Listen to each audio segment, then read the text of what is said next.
সঙ্গে আজকে আছেন বিশ্ব হিন্দু পরিষদের সেক্রেটারি চন্দ্রনাথ বাবু। চন্দ্রনাথ বাবু নমস্কার। নমস্কার। এই যে প্রসঙ্গে যাব আজকে আপনাদের এই সন্ত অভিযান এবং এই যে মহা মিছিল বা এই যে ধর্ণা এবং প্রতিবাদ কি বল না, আমাদের যেগুলো আপনি বললেন এগুলো আমরা বলছি না, আমরা বলছি সন্ত স্বাভিমান যাত্রা।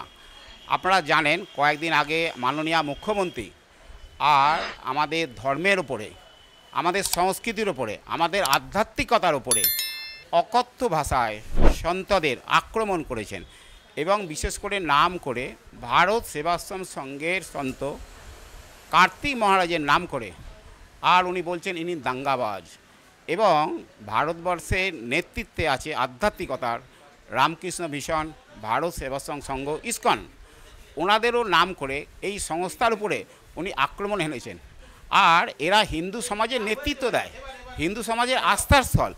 তাই উনি ভোট পাওয়ার জন্য, ভোটের রাজনীতি করার জন্যে ধার্মিক প্রতিষ্ঠানগুলো আক্রমণ করেছেন, যে ধার্মিক প্রতিষ্ঠানগুলোর কাজ হচ্ছে জাতি ধর্ম নির্বিশেষে সকলের সেবা দেয়। যখন বিশেষ বিশেষ আপৎকালীন পরিস্থিতি হয় তখন ভারত সেবা সংঘ কোনো বিচার করে না, সকলের সেবা দেয়। এরা স্কুল চালায়, রামকৃষ্ণ মিশনও একই, স্কুল চালায়, সেবা দেয়, ইসকনও তাই। আর এরা সমাজের আশা ভরসাস্থল।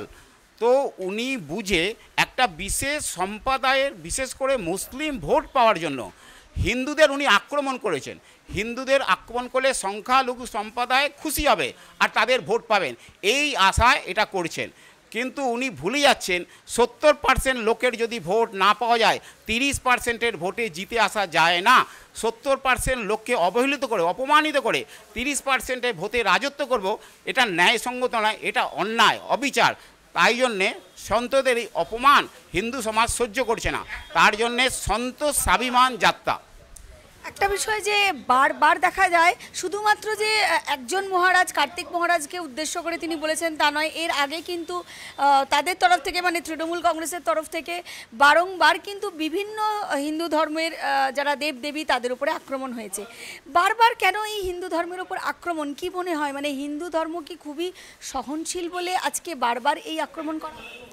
হিন্দু ধর্ম সহনশীল, আপনি ঠিকই বলেছেন। আমরা 1000 বছর ধরে বিভিন্ন সম্প্রদায়ের অত্যাচার সহ্য করে তাদের যাবতীয় আমাদের রীতি নীতি পদ্ধতি, আমাদের মন্দির ধ্বংস, আমাদের আশা ভরসাস্থল, আমরা যাদের শ্রদ্ধা করি মাতৃজাতি, তাদের অপমান, তাদের লুণ্ঠন, তাদের ধর্ষণ করে যাচ্ছে। কিন্তু সমাজ থেকে সেরকম সংগঠিতভাবে আমরা সেভাবে তাদের উপর আক্রমণ করিনি, এটা কখনো ভারতবর্ষে হয়নি। কিন্তু এটা যদি মনে করে বিধর্মীরা যে আমরা চিরকাল করে যাব আর হিন্দু সমাজকে ভেঙে যাব, সেটা এখন হবে না। এখন হিন্দু সমাজ অনেক সংগঠিত, পাল্টা প্রতিবাদ করতে তারা রাস্তায় নামছে। অতএব তাদের ধারণা পাল্টা আনা উচিত এবং হিন্দুদের শ্রদ্ধা ভক্তি করা উচিত। ভারতবর্ষে থাকতে গেলে হিন্দু হিসেবেই থাকতে হবে, তাদের ধর্মবিশ্বাস যাই হোক। আমাদের এখানে অনেক ধর্মবিশ্বাস প্রচলিত আছে, শিখ আছে, বৌদ্ধ আছে, জৈন আছে, শৈব আছে, শাক্ত আছে, ইসলামও সেরকমই একটি সম্প্রদায়। তাই তাদের ভাবা উচিত ভারতবর্ষে থাকতে গেলে হিন্দুদের সঙ্গে মিলেমিশে, হিন্দু সংস্কৃতি মেনে, হিন্দুদের সঙ্গে একসঙ্গে ভারতীয় হিসেবে, হিন্দু হিসেবেই ভারতে থাকতে হবে। আদারওয়াইজ তারা যেরকম পাকিস্তান ভাগ করেছে, মনে করছে বাংলাদেশের মতো আর একটা বাংলাদেশ বাংলা থেকে করতে পারবে, এ ধারণা মূল মূর্খের স্বর্গে বাস। আর মমতা ওটাই সাহায্য করছেন ওদেরকে, কিন্তু এটা হবে না। বিশ্ব হিন্দু পরিষদ থেকে কি বার্তা দেবেন মুখ্যমন্ত্রী? আমরা চাইব যে মুখ্যমন্ত্রীর কাছে আবেদন, তিনি রাজ্যের মুখ্যমন্ত্রী, উনি সকলের জন্য সমান করুন। আমাদের প্রধানমন্ত্রী বলেছেন সবকা সাথ সবকা বিকাশ, সকলের জন্য বিকাশ হওয়া দরকার। একটি বিশেষ সম্প্রদায়ের জন্য বিকাশ, এটা ওনার ঠিক নয়, এটা ন্যায়সঙ্গত নয়। আর যাদের জন্য উনি করছেন 70%-এর ট্যাক্সের টাকা ওদের দেওয়া হচ্ছে, মন্দিরের আয় ইসলামের জন্য খরচা করা হচ্ছে, মসজিদে খরচা করা হচ্ছে, এটা তো ঠিক না, এটা অন্যায়। তাই ওনাকে বলবো আপনি শুধরে যান, এটা ঠিক নয়। কারণ এই পদ্ধতি করতে করতে আমরা দেখছি আপনারা কোথায় নেমেছেন আপনার দল এবং আপনাদের সংগঠন। শাহজাহানের মতো লোকের আবিষ্কার কি করে হলো? আজকে ওখানে শত শত মহিলা লাঠি নিয়ে রাস্তায় কেন নামলো?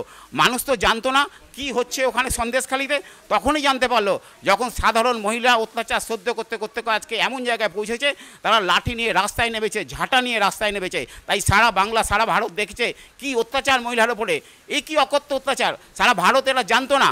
তাহলে যদি উনি ঠিক থাকেন তাহলে এই অবস্থা কেন? যদি উনি ঠিক থাকেন তাহলে শিক্ষা ব্যবস্থায় এত দুর্নীতি কেন? কেন রাস্তায় সাধারণ যোগ্য রাস্তায় দাঁড়িয়ে আছে? কেন অযোগ্যদের উনি প্রার্থী ওদের তালিকা দিচ্ছে না? এটা তো উনি জেনে বুঝে করছেন। তাই ওনার কাছে সময় আছে, শুধরে যান।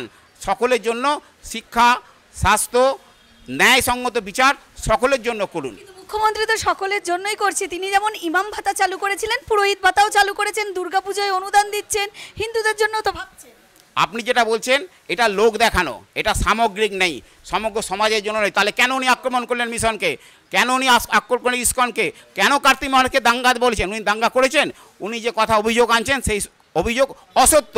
উনি কোর্টে কেস করেছেন, উনি কোথায় বলেছেন প্রমাণ দেবেন কোর্টে। তাহলে এটা তো ঠিক নয়। উনি যেটা করছেন ভোটের রাজনীতি করছেন, মুসলমানদের মানুষ না, শুধু উনি ভোটার হিসেবে দেখেন, এটা ঠিক নয়। মুখ্যমন্ত্রী ক্ষমা চান, এই ধরনের আবেদন চাইছেন? মুখ্যমন্ত্রী কিছুতেই ক্ষমা চাইবেন না। অনেকবার বলা হয়েছে ওনার, আমরা তো চাইবো ওনার চৈতন্য হোক, ঈশ্বর ওনাকে আশীর্বাদ করুন। ওনার চৈতন্য হলে উনি বুঝতে পারবেন উনি কী করছেন, এটাই আমাদের আবেদন।